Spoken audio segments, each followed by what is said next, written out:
Bienvenidos y bienvenidas todas y todos a este nuevo contacto internacional. En esta oportunidad desde Estados Unidos conversaremos con Peter McLaren. Peter es un internacionalista, fundador de la pedagogía crítica, uno de los teóricos más reconocidos de la pedagogía crítica en el mundo. Es especialista en currículo y teoría de la educación, profesor distinguido en estudios críticos, codirector del proyecto democrático Paulo Freire. Además, es miembro de la Asociación Americana de Investigación Educativa, docente fundador del Instituto McLaren de Pedagogía Crítica y Educación Popular. Además, es autor, coautor y editor de más de 40 libros de pedagogía crítica, entre otros destacados teóricos que ha escrito con él. Está Henry Giroux. Él tiene una biografía, un texto hermoso sobre Paulo Freire. Es catedrático de numerosas universidades en Estados Unidos, en México, en China, uno de los pedagogos más importantes del mundo. Bienvenido, Peter, a este contacto internacional. Peter, si te pidiéramos que hicieras una fotografía de la educación en el mundo, ¿cuál sería ese negativo revelado? Well, it's an interesting question. I just took a photo in Mexico, in Ensenada, Mexico, of a school bus turned upside down. And it was an art installation. And so I walked over to the school bus and I lay down beside it under the wheels, actually under the roof of the school bus, because the wheels of the school bus were on top. The school bus was upside down, and I was lying beside the bus as if I had been thrown out in a tremendous accident, and I was lying dead beside the bus. And I sent the photo to mis compañeros, compañeras, mis camaradas around the world as a symbol of the death of public education. So I can send you this actual photo after the interview, and you can actually see the photo that I'm describing. That's what the photo would look like. A school bus for children turned upside down with the teachers lying as corpses around the bus. Estaríamos entonces hablando del triunfo de la perspectiva capitalista neoliberal en la educación. ¿No hay esperanza entonces, Peter? Well, there is a hope. The picture that I took beside the art installation, the bus turned upside down, represents, I think, for me, definitely the situation of public education in North America. As for the rest of the world, I think the challenge is very, very similar. Now, it's interesting.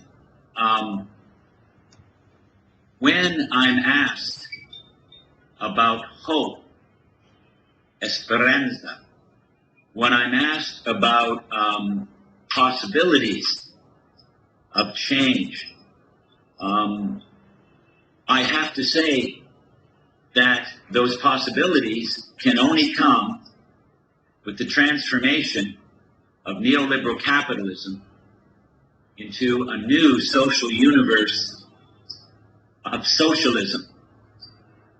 And I use the example of what's happening with the Bolivarian Revolution in Venezuela. I talk about buen vivir in Venezuela y Bolivia, por ejemplo. I talk about the autonomous communities in America Latina, in the Instituto McLaren. We just graduated 90 students, 90, with their doctors, right? Doctorado.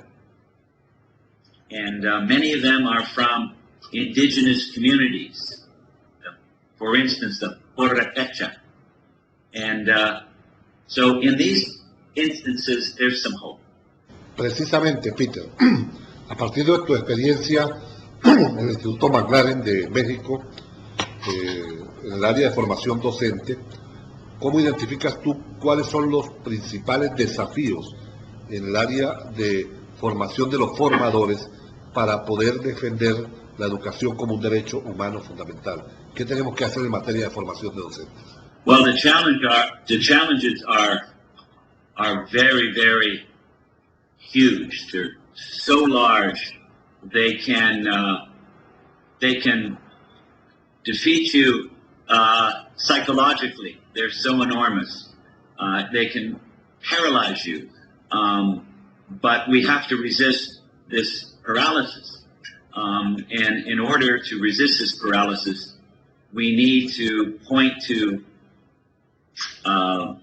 lights at the end of the tunnel. We need to have very powerful motivation to continue, because so many people are giving up, and so many people have already capitulated to the neoliberal assault. They feel that they're absolutely powerless to do anything. Well, to be specific, in Mexico, with the Instituto, I don't spend a lot of time at the Instituto. I'm the honorary president, and the Institute is run by others who are involved with the Mexican Communist Party, and who are very much involved in teachers' unions throughout the country. Now, what we have tried to do is we've created a conference called Volver a Marx. And Volver a Marx, we host it every year, and in different cities, sometimes more than one conference a year, in places like DF, right? Mexico City, Guadalajara, Monterrey, Morelia, Michoacan. So we have this. We had as our guests Marta Harnacker and Michael Leibowitz. Marta Harnacker, the last conference, and we're also, in addition to that conference, we have very strong connections to the sindicatos throughout Mexico. And what I'm trying to do specifically, now I'm now at Chapman University. And I'm in a very conservative university now in Orange, California. However, as the only Marxist, I'm able to operate, I'm still able to survive in the university. My mission is to create critical pedagogy as a movimiento social, transnacional. So I'm looking at creating a network through critical pedagogy, right? That's a transnational social movement. So if we can have critical pedagogy as a transnational social movement, that's one step. It's not sufficient, but it's necessary. So for instance, this is very exciting. I have just been made the honorary director of the Center for Critical Education in China. Now, this is a big breakthrough. I met a politician and educator who just published Paulo Freire's book, Pedagogy of the Oppressed in Chinese. I was honored to do the introduction. So here's a country in which it's very difficult to discuss certain issues. obviously. There are a lot of sensitive issues in China that you really can't mention if you want to stay in the country. And yet, we have now a Center for Critical Education, and we're now publishing in Chinese books on critical pedagogy. For instance, a number of my books are in production now, and others from other educators will follow. This is an opening. This is a really strategic opening in China with such a large population. I was in Hungary this year.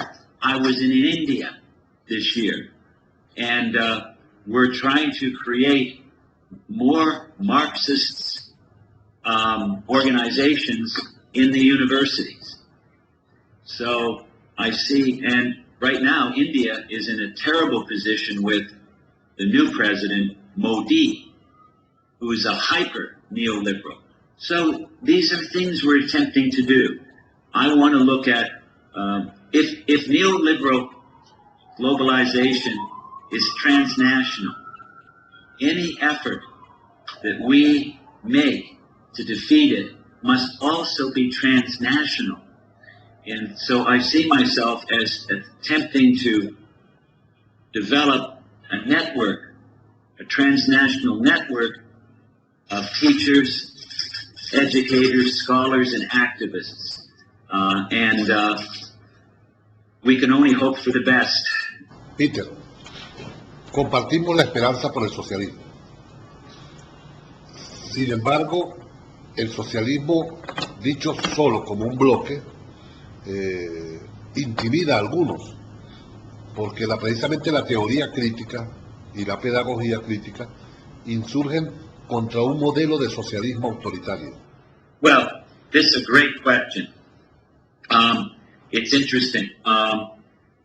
Yes, the language of socialism does intimidate many, many people.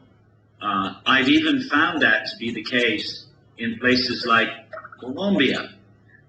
I was speaking a few years ago in Comuna 3, a community 13 outside of Medellin.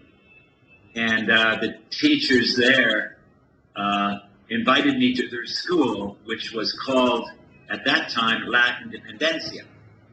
And they said, Peter, not all your work is translated in Espanol. Tell us your new ideas about critical pedagogy. So I told them about critical pedagogy is a social movement towards class struggle for a new protagonistic socialist society. And as I was talking, I noticed the teachers looking a little bit uncomfortable. And I asked them what was wrong. And they said, Peter, your language is much too militant. And if we speak like you, we risk our lives and the lives of the students. And I said, well, aren't you exaggerating a little? And they said, Peter, we want to show you some photographs from something that happened a number of years ago. And they showed me photographs of students holding white sheets in the air. Their community was visited by a helicopter gunship, a tank, 3,000 troops, elite troops, police, and the paramilitary, and who attacked their community and caused a significant amount of death and destruction. And they said, Peter, we like your practice, but we need to change the language, and so that we are under the radar. We can operate under the radar. Now, so I agree that that we need multiple languages that reach the same goal.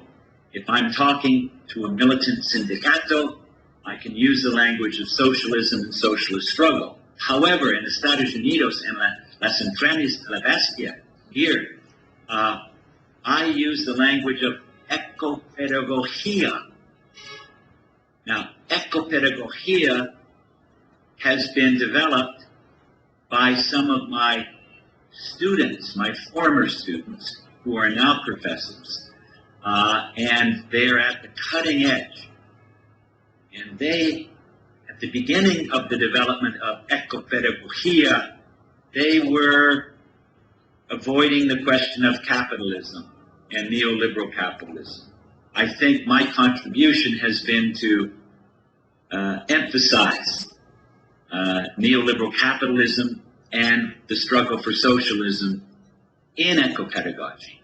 But it doesn't, so it's there, but the language is the language of, you know, sustainability. It's the languages of how can we keep the planet alive under neoliberal capitalism. And we need to develop alternative forms of social life. We need to organize ourselves. We need a new régimen de desarrollo. And what is that going to look like? It can't be a capitalist alternative. It must be a different kind of alternative. And then what I do, instead of pointing to Europe, instead of pointing to the class struggles of Europe, which most Marxists do, I say, well, let's visit and examine the communities, indigenous communities in America Latina, and let's look at their new epistemological alternatives, and let's begin there.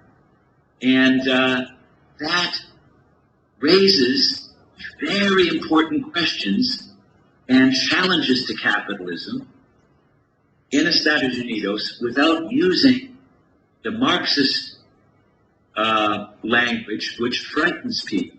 I had a meeting with a woman who works at my university yesterday, and she works in the library, and she said, you're the first Marxist I've ever met, and quite frankly, I was very frightened about meeting you. Very frightened. And I'm surprised that you're such an open, flexible, and nice person. So, yes, I think that's one possibility, is this ecopedagogía, at least in North America. It addresses the question of, is capitalism sustainable? No, I don't believe it is. And what are the alternatives? I call the alternative socialismo, right? You might have another name for this kind of organization. And that gives the teachers a sense of autonomy, that they can come up with alternatives. And then you can say, well, you know, these alternatives that you're coming up with do resemble socialism. And you might not realize it. And then they can begin to make a bridge to the larger struggle. And so that's one strategy. Peter, si tuvieras que, desde la pedagogía crítica, empalmar con todo ese debate que hay internacional sobre el tema de la calidad educativa, ¿cuál sería tu definición de calidad educativa?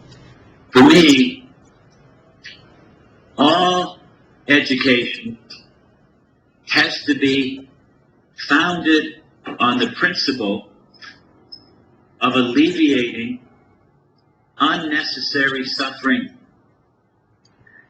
And when you look at that statement and that principle, you have to look at what are the structures, what are the organizational and institutional and economic structures that produce suffering, unnecessary and needless suffering, suffering that, well, human life entails a certain amount of suffering.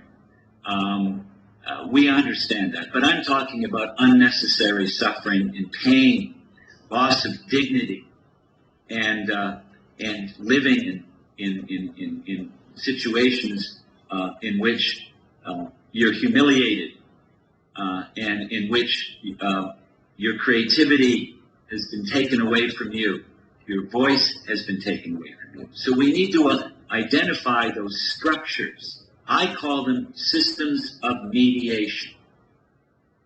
We identify them, and we work very hard in all our educational efforts, right, to transform those structures of oppression. Well, for instance, for me, capitalism is a form of structural genocide. We have genocide, ecocide, and epistemicide.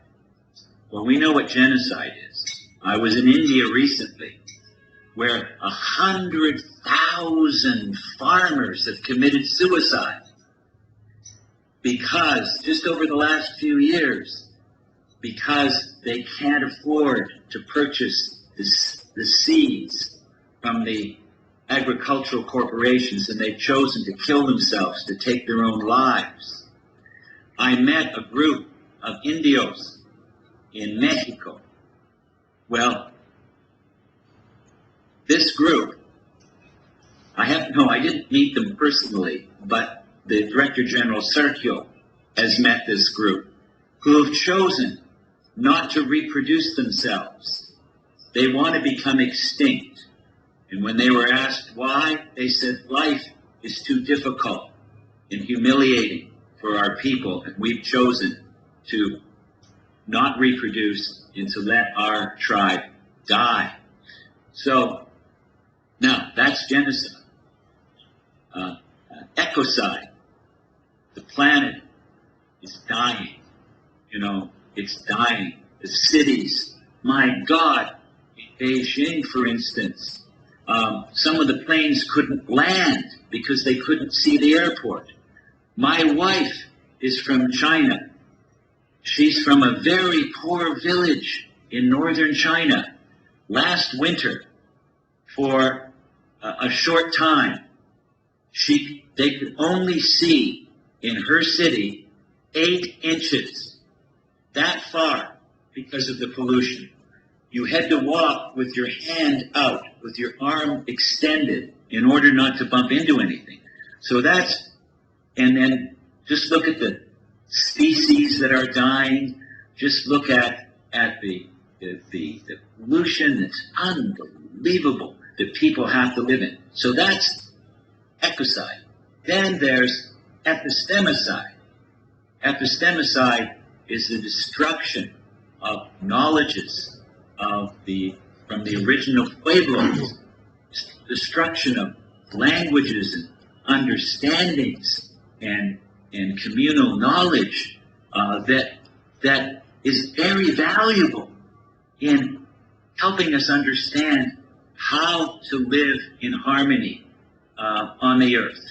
So that's what critical pedagogy needs to focus on: the prevention of genocide, ecocide, and epistemicide, always with the preferential option for the poor and the dispossessed. Peter, atreviéndonos a soñar, si te pidieran los gobiernos progresistas de la región 3 ideas fuerza para transformar positivamente los sistemas educativos, fortaleciendo la pedagogía crítica, ¿cuáles serían, desde tu punto de vista, esas 3 grandes ideas fuerza que lo apuntalaran? Right. Well, it's a great question. Well, the first thing I think that needs to happen is, right now, for instance, in the Estados Unidos, we're fighting what's called the Common Core. That's the new issue in the U.S. It's called Common Core. The great enemy of public education, his consulting firm came up with this idea. Bill Gates, okay? So you've got Bill Gates, the Walton family that own Walmart. You've got all these entrepreneurs and these corporations, and you've got them basically designing the initiatives for educational reform without the involvement of teachers, without the involvement of parents, without the involvement of the community. So for me, the question is obviously, number one is community involvement, the connection between education and community development. This is absolutely fundamental to give teachers, workers, school workers, students, and parents, right, control over their education. Now, in the United States, they say the only way to do that is through private education, through free choice, right? So, so that would be one. And all education has to be connected to the development and improvement of the communities.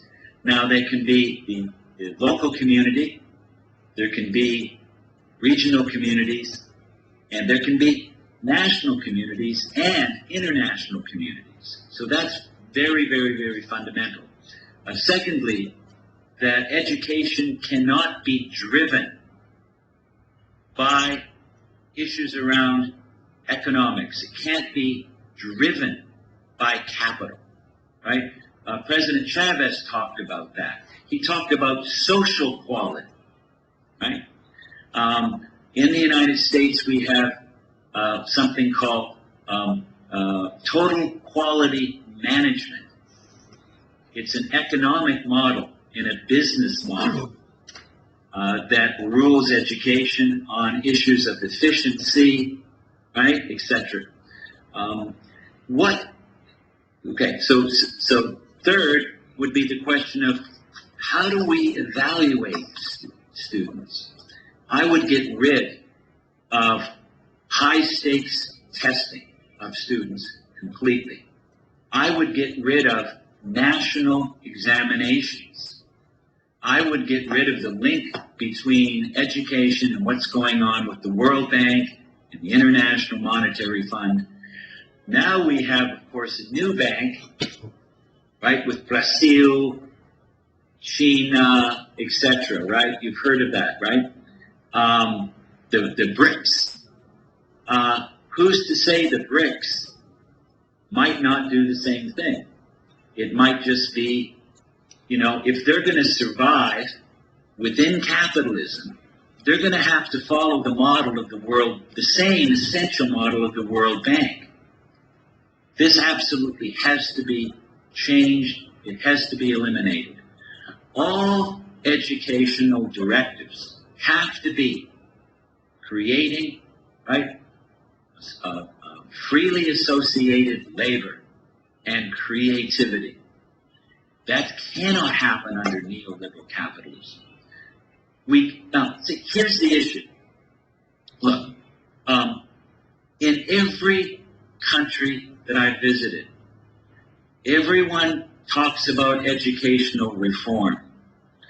Most people talk about it without addressing the issue of neoliberal capitalism. There's only this tiny little bit that you can address. A very tiny area you can address about educational reform under capitalism. So we have to create structural changes, a movement towards socialism in tandem at the same time as we focus on educational reform. Now people say, Peter, are you a reformist or are you a revolutionary? Well, I say I look at education dialectically. Dialectics is not about either this or that. It's about both this and that. So, realistically, I do what I can in the space that I'm given. And yes, I do think incremental reforms are important, but I never lose sight of the larger vision of education must be revolutionary critical pedagogy towards the creation of a socialist alternative to capitalism. That is the only way we're ever going to get true educational reform. It cannot happen within capitalist society. You can, look, I've met really nice capitalists, good people. They care about schools, they care about education, they care about changing the world, but they cannot see outside of the capitalist box. So you can have good capitalists, but that's not going to help you in a system of capitalism, because they're obligated to follow the rules of capitalism. And those rules, those processes, those transactions will never, ever give us the kind of quality education that we need, the kind of social quality that we need, that President Chavez talked about. We need social quality. What does that mean? What was so impressive when I looked at the misiones in Venezuela was that the culminating project of each class, when I was in La Vega Sector B, right? The culminating project had to be linked to the improvement in the communities, right? It had to have that tangible outcome, that connection. That was critical pedagogy in practice, as far as I'm concerned. Schools that attempt to do that in the United States, unfortunately, are coming under increasing attack. Increasing attack. The attacks are vicious and frightening, actually, to be honest with you. I don't see critical pedagogy in the schools in the United States. I see little tiny reflections of some aspects of critical pedagogy. But these are domesticated, watered down versions of critical pedagogy. And they're really, to be honest with you, they're really actually helping to reproduce neoliberal education.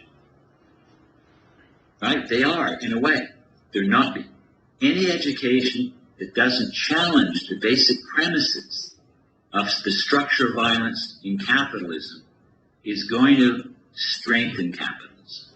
Peter, para ir finalizando este contacto internacional, nos gustaría que le dirigieras un mensaje a los maestros, a las maestras, a los profesores y las profesoras venezolanos y venezolanas que en sus aulas, en sus centros educativos, están discutiendo el tema de la calidad educativa como una oportunidad para avanzar en la transformación de nuestro sistema educativo. Well,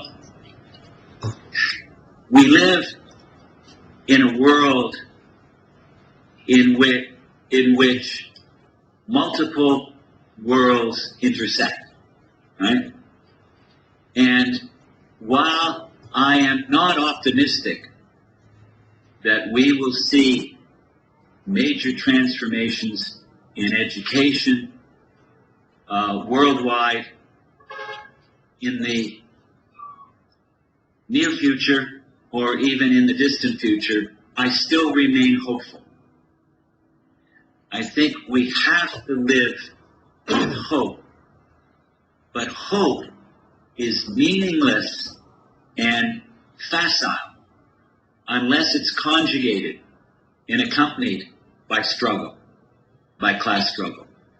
And there are no guarantees that our views will triumph and that education can be transformed into a weapon of creativity and possibility when we have to live with this uncertainty, and we have to live without this guarantee.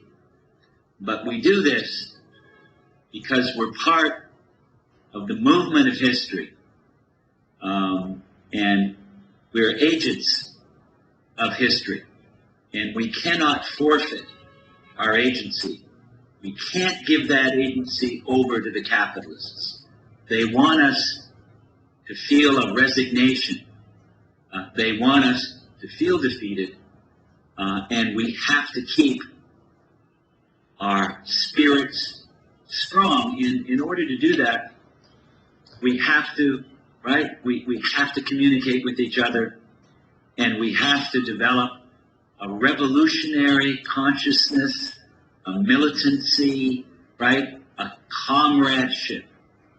And so there's a critical educational conference that occurs every year in Greece, in Turkey. The next one is going to be in Poland. There's movements occurring in places that give one a sense of inspiration and a will to defeat the pessimism that surrounds us. And I thank you so much for your connection to me and to others, because my relationship with you is what's giving me the kind of inspiration that's required to struggle here in the United States, Mexico, and other places that I'm very privileged to be able to spend some time. So thank you very much. I'm very honored to be part of this discussion. Thank you. I really appreciate it so much. Conversamos hoy desde Estados Unidos con Peter McLaren, uno de los teóricos más importantes de la pedagogía crítica en el mundo. Gracias, Peter, por tus opiniones, por tu pensamiento en el marco de esta consulta por la calidad educativa.